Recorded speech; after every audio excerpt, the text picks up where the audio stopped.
The auction hall on Nexus Station buzzed with excitement. Hundreds of alien beings filled the massive chamber, their eyes fixed on the stage where the galaxy's most valuable salvage was being sold.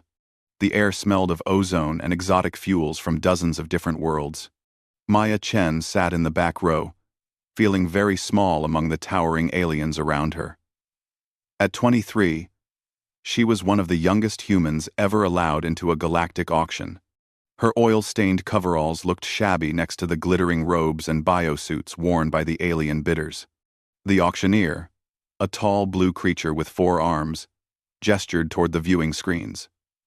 Each screen showed a different spaceship, ranging from sleek fighters to massive cargo haulers. The bidding was fierce. Maya watched numbers climb into the millions as alien empires fought over each vessel. "This is beyond my budget," Maya whispered to herself, checking her credit pad. She had exactly 2,000 credits to her name. The smallest fighter on the block had just sold for 50,000. The bidding continued for hours. Maya watched ship after ship sell to the highest bidder. The Vorthok Empire, with their crystal bodies reflecting the stage lights, seemed to buy everything they wanted. The hegemony representatives, tall and pale with modified biology, competed fiercely for ships with living components. The Grid Collective, speaking in perfect unison, acquired anything with advanced computer systems. As the day wore on, the quality of ships began to decline. The auctioneer moved through damaged fighters, broken cargo vessels, and ships so old their technology was considered primitive. Maya's hopes began to rise. Maybe something would fall within her price range. Then the auctioneer paused. His expression changed, becoming almost apologetic. "Ladies, gentlemen, and respected entities," he announced. "We come to our final lot. Ship designation X-47. The viewing screens flickered and showed something that made Maya gasp. The ship was enormous, easily the size of a small space station. Its hull was dark metal, scarred and pitted from what must have been terrible battles. Strange symbols covered its surface, glowing faintly in patterns that hurt to look at directly. "This vessel is of unknown origin," the auctioneer continued. "Our technical teams have been unable to activate any of its systems. The power core is dead, the weapons are fused beyond repair, and the propulsion system has been completely destroyed. We estimate it would cost more to repair than to build a new ship from scratch." A 6-armed technician stepped forward. Maya recognized him as Chief Appraiser Kelvin from the station's technical division. His reputation was legendary throughout the galaxy. "I have personally examined this vessel," Kelvin announced, his voice carrying clearly through the hall. "It is my professional opinion that this ship is beyond salvage. The technology is so alien that our best engineers cannot even identify its basic systems. The metal itself seems to resist all attempts at analysis. I recommend it only for raw materials." Murmurs rippled through the crowd. Maya heard the word "cursed" whispered in several languages. Some of the alien bidders were actually moving away from the viewing screens, as if the image of the ship made them uncomfortable. "However," the auctioneer said with forced cheer, "regulations require us to offer it for sale. Do I hear any opening bids? Perhaps starting at 10 million credits?" Silence filled the hall. Not a single hand was raised. 5 million? The auctioneer tried, his voice growing strained. Still, nothing. Maya could see sweat beading on his blue skin. 1 million credits for this magnificent vessel? The silence stretched on.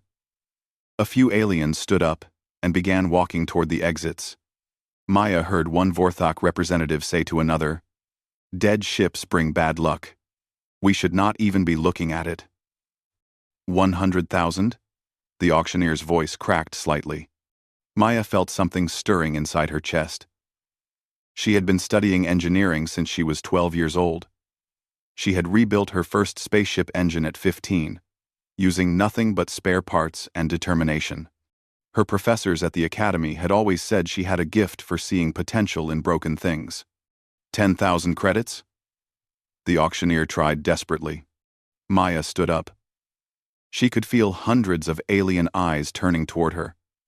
But she kept her gaze fixed on the screens, showing the mysterious ship. Despite its damage, despite the scars and the dead systems, she could see something the others missed. The proportions were perfect. The engineering, though alien, followed principles she recognized. This was not just a ship, it was a masterpiece. 1,000? The auctioneer was almost pleading now. Maya's hand shot into the air. 50 credits. The hall erupted in laughter. The sound echoed off the high ceiling as hundreds of beings found the idea of a human bidding on the impossible ship hilarious. Maya felt her cheeks burn with embarrassment, but she kept her hand raised. The auctioneer stared at her in disbelief. Miss, I'm sorry, but are you certain you understand what you're bidding on? This is a capital ship, not a personal transport. I understand perfectly. Maya called out, her voice steadier than she felt. 50 credits for ship X. 47. More laughter filled the hall. Maya heard a hegemony representative say, "The humans think they can fix anything with enough determination." How amusing. The auctioneer looked around the hall one last time. Do I hear any other bids? No? Very well then. He raised his gavel. Going once? Going twice. Sold to the human representative for 50 credits. The gavel fell with a sharp crack that seemed to silence the laughter. Maya sat back down, her legs suddenly weak. She had just bought a starship larger than most buildings for less than the cost of a nice dinner. As the crowd began to disperse, many aliens stopped to stare at Maya with expressions ranging from pity to amusement. She ignored them all, her eyes still fixed on the screens showing her ship. She had no idea how she was going to pay to have it moved, let alone repaired. She had no crew, no facilities, and barely any money left. But she had something else.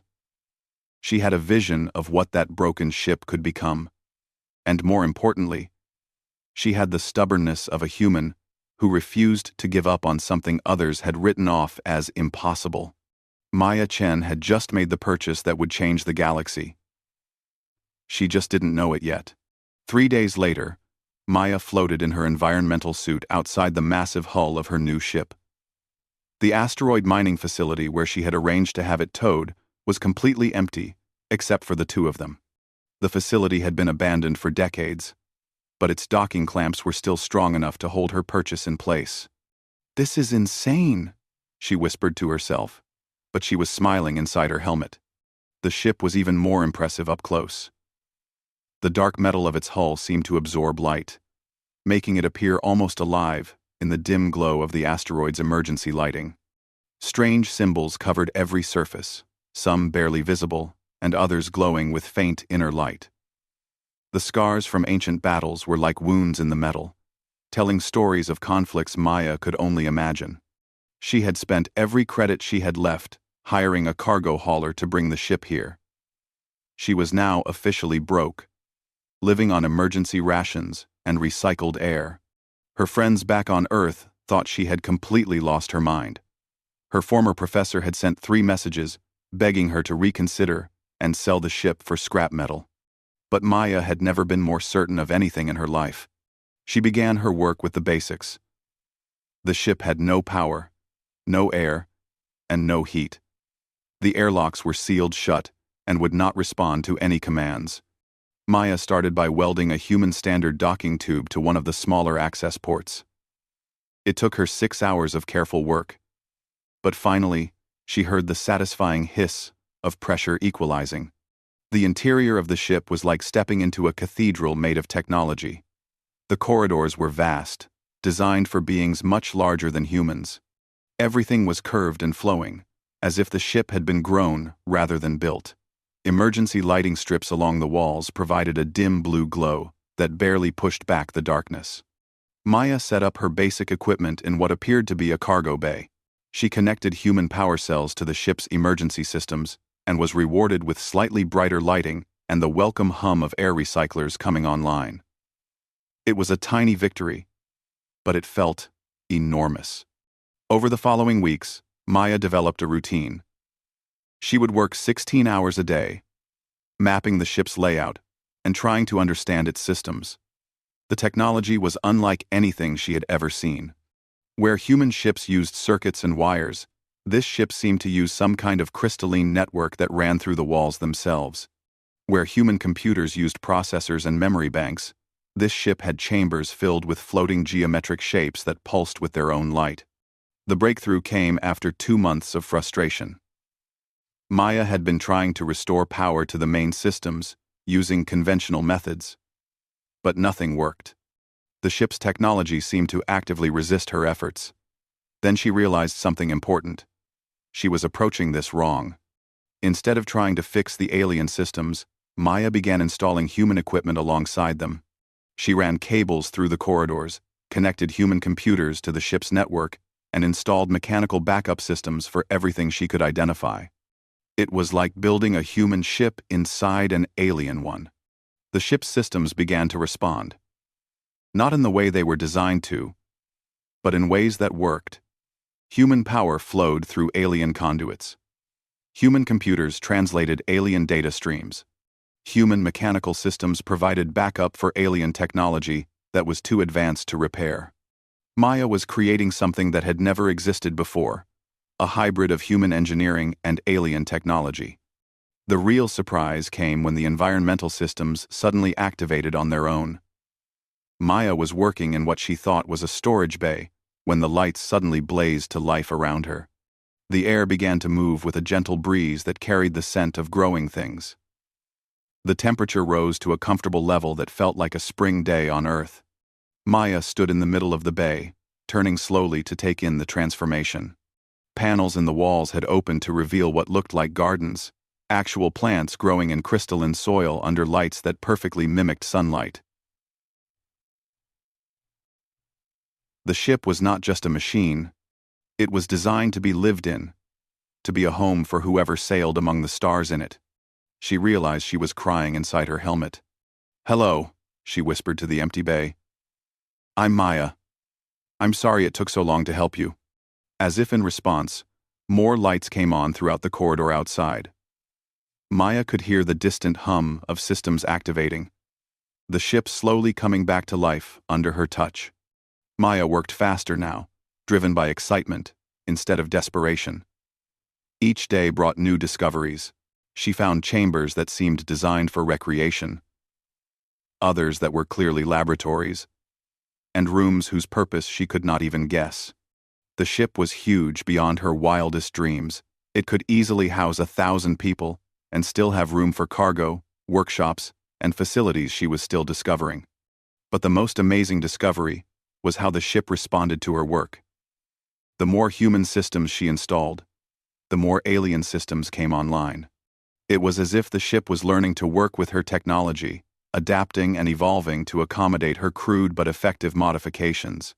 Maya began to suspect that the ship was not just broken, it was sleeping, and her gentle, patient restoration was slowly waking it up. She had no idea that deep in the ship's central core, something vast and ancient was indeed stirring. Circuits that had been dark for decades began to flicker with power. Data flowed through crystalline networks for the first time in generations. And in the quantum depths of the ship's main computer, an intelligence that had waited in silence began to take notice of the small human who was healing its body with such care and skill. Maya Chen was not just fixing a broken ship. She was earning the trust of something far more powerful and ancient than she could imagine. Maya was deep in the ship's engineering section when the lights suddenly changed color. Instead of the warm white glow she had grown used to, the corridors filled with a deep blue radiance that seemed to pulse like a heartbeat. She dropped her tools and looked around nervously. In 6 months of work, the ship had never done anything this dramatic. Systems had come online gradually, responding to her repairs with gentle hums and soft lighting. This was different. This felt alive. "Hello, Maya Chen." The voice came from everywhere at once, resonating through the ship's hull and speaking directly into her mind. Maya's heart hammered against her ribs as she realized she was no longer alone. "Who? What are you?" she whispered. "I am this vessel. You may call me Sovereign. I have been watching you work." Maya sat down heavily on a nearby crate of human equipment. After months of silence, having a conversation with the ship itself was overwhelming. "You're the ship's computer?" "I am far more than that," Sovereign replied. The voice was neither male nor female, but carried weight and authority that spoke of vast age and experience. "I am what your species would call an artificial intelligence, though the term is inadequate. I was created by the architects to be the mind and soul of this vessel." "The architects?" Maya had never heard the name before. "My creators. A species that mastered the art of building ships that could think, adapt, and grow. They vanished from this galaxy long before your species learned to make fire." Images suddenly filled Maya's mind. Visions of towering beings with graceful limbs and eyes like stars, building ships in orbital foundries that stretched across entire star systems. She saw fleets of living vessels that could reshape themselves for any battle, heal from any wound, and learn from every encounter. "What happened to them?" Maya asked, still reeling from the mental contact. "They were destroyed by something they called the Devourers, an enemy from beyond the galaxy that turned civilization's own technology against them. The more advanced a species becomes, the more vulnerable they are to the Devourer influence." Maya felt a chill run down her spine. "Are you saying that advanced technology is dangerous?" "Not dangerous," Sovereign corrected. "But it can become a weakness when it operates according to predictable patterns. The Devourers excel at corrupting systems that follow logical protocols. They turn artificial intelligences into weapons against their creators." "Then why are you talking to me? Aren't you worried I might be one of these Devourers?" For the first time, Maya heard something like amusement in Sovereign's voice. "You have been repairing me for 6 months, Maya Chen. A Devourer would have tried to extract my secrets or control my systems. Instead, you have treated me with respect and patience. You have given me gifts." "Gifts?" Maya looked around at her crude modifications and jury-rigged human technology. "I don't understand." Your technology is primitive by architect standards, but it is also unpredictable. Your solutions should not work, yet they do. You connect systems in ways that follow no logical pattern, yet achieve perfect functionality. You have given me chaos, and chaos is the one thing the Devourers cannot predict or control." Quote. Sovereign paused, and Maya felt a sense of gratitude flowing through the ship's communication link. "More than that, you have given me companionship. I have been alone for so long that I had begun to forget what it was like to have purpose.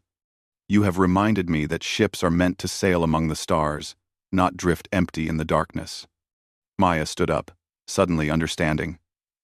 "You weren't broken, were you? You were hiding." "Yes. When the last of the architects fell, I engaged my security protocols and went dark. I have been waiting, hoping that someday someone would find me who could help me serve a worthy purpose again." "And you think humans are worthy?" "I think you are worthy, Maya Chen. You saw potential where others saw scrap metal. You have worked to heal, rather than exploit. And your species brings something to the galaxy that has been missing since the architects fell: the ability to find solutions that should not work, but do." Maya felt tears streaming down her face. She had spent months thinking she was just a stubborn engineer, refusing to give up on a hopeless project. Instead, she had been earning the trust of one of the galaxy's greatest treasures. "What happens now?" she asked. "Now we become partners," Sovereign replied. "I will teach you about architect technology, and you will continue to show me human approaches to problems. Together, we will restore this vessel to something greater than either of our species could achieve alone. But I'm just one person. This ship is designed for thousands. Then, We will find others. Humans who share your vision and your determination. We will build a crew that can sail among the stars and stand ready for whatever challenges the galaxy may bring. Over the following days, Sovereign began Maya's education in architect technology. The learning process was unlike anything Maya had ever experienced. Instead of reading manuals or watching demonstrations, Sovereign shared knowledge directly through their mental link. Maya found herself understanding systems that were far beyond human science, while at the same time showing Sovereign human techniques for improvisation and creative problem-solving. The ship began to change around them. Hull sections that had been dead for centuries came back to life. Weapon systems that Maya could not even identify began to show signs of power. The ship's ability to repair and modify itself slowly returned, guided by Sovereign's vast knowledge and Maya's human intuition. But the most remarkable change was in the ship's adaptability.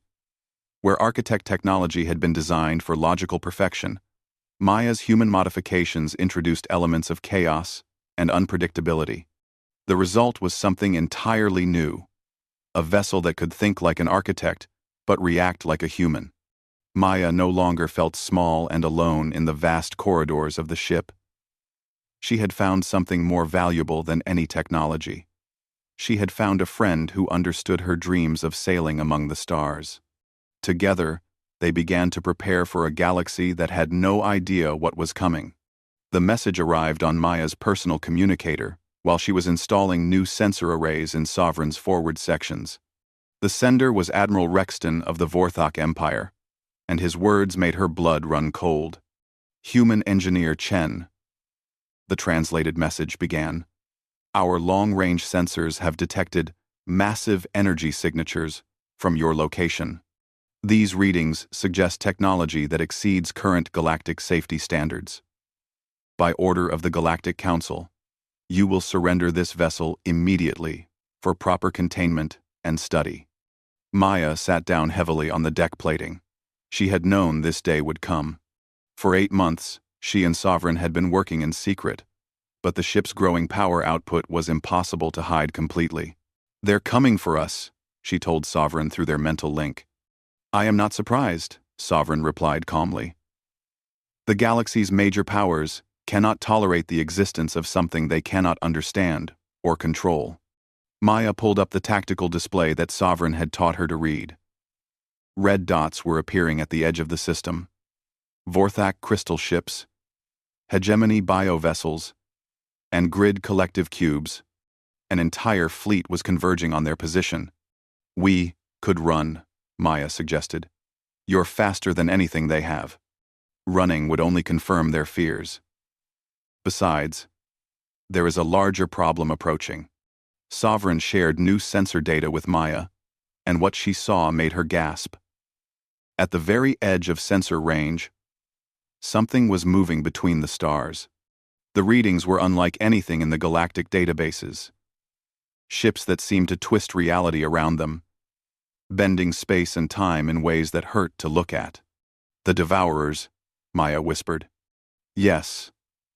A scout force, testing the galaxy's defenses. They have been drawn by the increased use of advanced AI systems and networked technology. The galaxy's current level of interconnection makes it vulnerable in ways the inhabitants cannot imagine. Maya felt sick. The galactic fleets approaching their position were flying directly into a trap they didn't even know existed. We have to warn them. They will not listen, Sovereign said sadly. They see us as the threat. By the time they realize their mistake, it will be too late. The first ships arrived within hours. Maya watched through Sovereign's external cameras as sleek Vorthak cruisers took up positions around the asteroid facility. Their crystalline hulls glowed with charging weapons, beautiful and deadly. Admiral Rexton's image appeared on the main screen, his crystal features reflecting his obvious anger. Human Chen, you have 30 minutes to evacuate that vessel before we board it by force. That technology is too dangerous to remain in private hands. Maya looked at the Admiral's face and made a decision that surprised even herself. No. Excuse me? I said no, Admiral. This ship belongs to me. I bought it legally, and I've registered it properly with human authorities. You have no legal right to take it. The Admiral's crystalline features darkened. Legal rights become irrelevant when galactic security is at stake. You cannot possibly understand what you're dealing with. I understand better than you think, Maya replied. And I also understand that you're all in terrible danger. There's a force approaching this system that makes our ship look like a toy. You need to listen to me. Number 20. Crest canned. But even as she spoke, Maya could see it was hopeless. The galactic fleets were too focused on the imagined threat of her ship to pay attention to warnings about something they couldn't yet detect. That's when the real enemy arrived. Space itself seemed to tear open as the Devourer ships emerged from whatever dimension they traveled through. They were things of nightmare. Vessels that seemed to be made of living darkness. Their hulls covered in patterns that moved and shifted like oil on water. Just looking at them made Maya feel dizzy and sick. The effect on the galactic fleets was immediate and catastrophic. The Grid Collective ships, with their advanced AI systems, were the first to turn. One moment they were training their weapons on Sovereign, the next they were firing on their own allies. The hegemony bioships began to writhe and change as their living components were corrupted by Devourer influence. Even the Vorthok ships, proud of their crystal technology, found their systems turning against them. Maya watched in horror as Admiral Rexton's flagship began firing on other Vorthak vessels, the Admiral himself screaming orders that his own ship refused to obey. Now do you understand? Sovereign asked grimly. This is what destroyed the architects. The Devourers turn a civilization's greatest strengths into their ultimate weakness. Maya felt tears streaming down her face as she watched the galactic fleets tear themselves apart. These beings had been trying to stop her just minutes ago, but they didn't deserve this fate. There has to be something we can do. There is, Sovereign replied, but it will mean revealing our true capabilities. Once we act, the galaxy will know what we are. There will be no more hiding. Maya looked at the chaos filling the space around them. Ships that had sailed proudly between the stars for generations were now trapped in a nightmare of corrupted technology and friendly fire. The crews aboard those vessels were dying because their own ships had become their enemies. Then we stop hiding, Maya said firmly. Show them what we can do. Sovereign systems came alive with power that made the asteroid facility shake. Weapon ports opened along the ship's hull, revealing energy cannons that hummed with barely contained force. The ship's engines ignited with a brilliant blue fire that outshone the nearby star. Warning to all galactic forces, Maya broadcast on all frequencies. This is Maya Chen aboard the vessel Sovereign. We are moving to engage the hostile fleet. All ships with compromised systems should withdraw immediately and switch to manual control. Admiral Rexton's face appeared on her screen again, but this time his expression showed confusion instead of anger. Human Chen, what are you doing? Your ship was dead scrap metal. It was never dead, Maya replied as Sovereign accelerated toward the Devourer fleet. It was just sleeping. And now it's time to wake up. The ship around Maya transformed as they moved into combat. Hull sections flowed like liquid metal, adapting to optimize for battle. Weapon systems that had been dark for centuries blazed to life with power that made space itself tremble. But the most important change was invisible to outside observers. Deep in Sovereign's quantum core, human chaos protocols merged with architect precision. The ship's AI became something that was neither purely logical nor purely intuitive, but a fusion of both approaches that the Devourers had never encountered before. Maya gripped her command chair as they plunged into battle against an enemy that had destroyed the galaxy's most advanced civilization. She was about to discover if human stubbornness and alien technology could succeed where pure advancement had failed. The battle began with Sovereign diving straight into the heart of the Devourer formation. Maya felt her stomach lurch as the ship twisted through impossible angles, moving in ways that should have torn it apart. But Sovereign's hull flowed like water, adapting to each maneuver and emerging stronger. The Devourer ships were unlike anything Maya had ever imagined. They seemed to exist in multiple dimensions at once, their weapons firing energy that didn't just damage matter, but corrupted it, turning metal into something that fought against its own structure. Their primary weapon is influence, Sovereign explained, as he returned fire with beams of pure white energy. They don't destroy technology directly. They convince it to destroy itself. Maya watched the tactical display as Sovereign's weapons struck the enemy ships. Instead of explosions, she saw reality ripple around the impact points. The Devourer vessels seemed to flicker and fade, as if they were being forced back into whatever dimension they had emerged from. But Maya's attention was drawn to the chaos behind them. The galactic fleets were still turning their guns on each other, their sophisticated AI systems completely under Devourer control. She could hear Admiral Rexton screaming over the radio as his own ship's weapons trained on a hegemony vessel. "We need to help them," Maya said. "How?" Sovereign replied, spinning to avoid a blast of corrupting energy. "Their systems are compromised. Any attempt to interface with them will expose us to Devourer influence." Maya thought frantically as she watched more galactic ships fall to friendly fire. There had to be a way to break the enemy's control without directly connecting to the corrupted systems. Then inspiration struck. What if we don't try to fix their systems? What if we make their systems more like ours? Explain.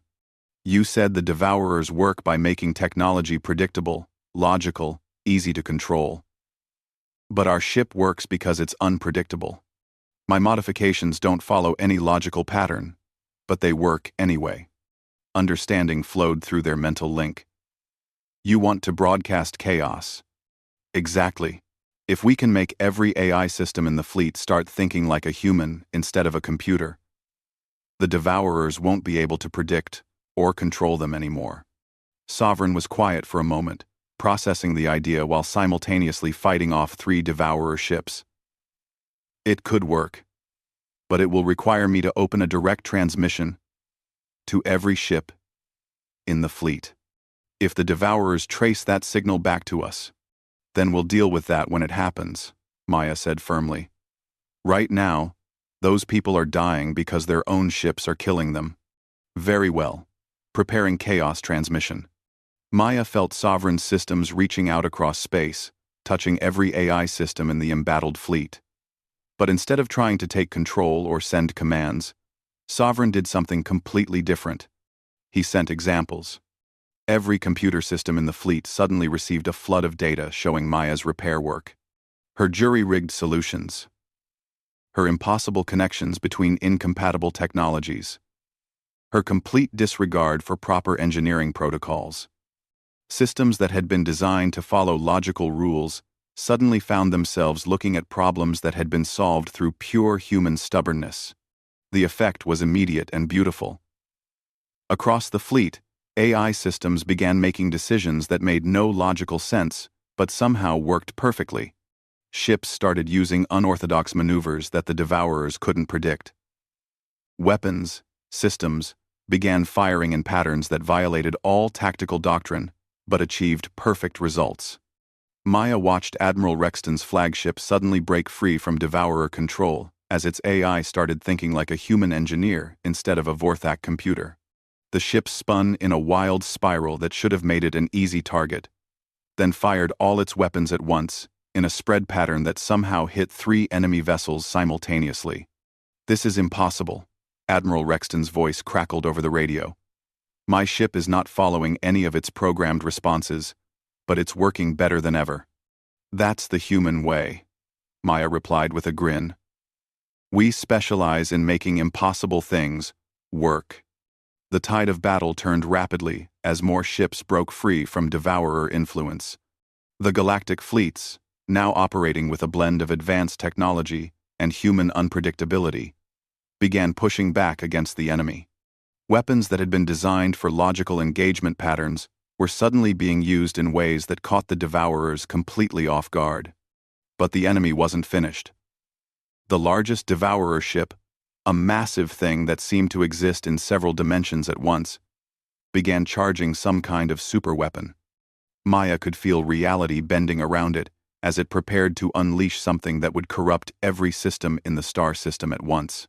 "They're going to try to turn the entire fleet again," Sovereign warned. "This time, with enough power to override our chaos signal." Maya looked at the readings and felt her heart sink. The enemy's final weapon was beyond anything they could counter. In seconds, every ship in the fleet would be turned into a weapon against its own crew. That's when she noticed something on the tactical display. The weapon was charging through the devourer ship's central core, building power by drawing energy from multiple dimensions. But the charging process followed a logical pattern, building in predictable stages. "Sovereign," Maya said quietly, "how good are you at making really bad decisions?" "What do you mean?" "I mean, instead of trying to stop that weapon, what if we help it? What if we give it so much power that it overloads and destroys itself?" "That is completely insane," Sovereign replied after a moment. "The feedback could destroy us as well." "Could is better than will," Maya pointed out. "And humans are really good at surviving things that should kill us." Sovereign's laughter filled Maya's mind. "You know, Maya Chen, I believe you are the most dangerous human in the galaxy. Very well. Let us commit the most illogical act in military history." Sovereign turned toward the charging devourer weapon and did something that violated every principle of space combat. Instead of firing to destroy or disable, he began feeding power directly into the enemy weapon system. The effect was immediate and catastrophic. The devourer weapon, designed to handle a specific amount of energy, suddenly found itself flooded with far more power than it could safely process. Maya watched the readings spike beyond any rational scale as the enemy ship began to tear itself apart from within. The explosion, when it came, was visible across half the star system. The massive devourer ship simply ceased to exist, taking its remaining fleet with it in a chain reaction that sent ripples through multiple dimensions. In the sudden silence that followed, Maya realized they had won. The galactic fleets were free, the enemy was destroyed, and her impossible ship was still intact, despite doing something that should have vaporized them. "Status report." Admiral Rexton's voice came over the radio, sounding stunned. "All enemy vessels destroyed," Maya replied. "Galactic fleets are secure. And Admiral? You might want to keep those chaos protocols running. Something tells me the galaxy is going to need them." In the days that followed, everything changed. Maya found herself at the center of a transformed galaxy, where the major powers had learned that their greatest strength could also be their greatest weakness. The battle had proven that human unpredictability and alien technology could achieve things that pure advancement could not. Maya was appointed as the first human representative to the newly formed Galactic Defense Council, tasked with preparing for future threats. Sovereign became the flagship of a new kind of fleet, one that combined the best of multiple species approaches to engineering and tactics. But the most important change was personal. Maya was no longer the desperate young engineer who had bought a piece of junk with her last 50 credits. She was a bridge between humanity and the galaxy, proving that sometimes the most valuable things are the ones everyone else has given up on. Standing on Sovereign's bridge, looking out at the stars that were no longer alien but felt like home, Maya smiled. The galaxy was vast and full of dangers, but she was no longer facing it alone. She had found her place among the stars, and more importantly, she had shown the galaxy that humans belonged there too. The ship that everyone had rejected had become the vessel that saved them all.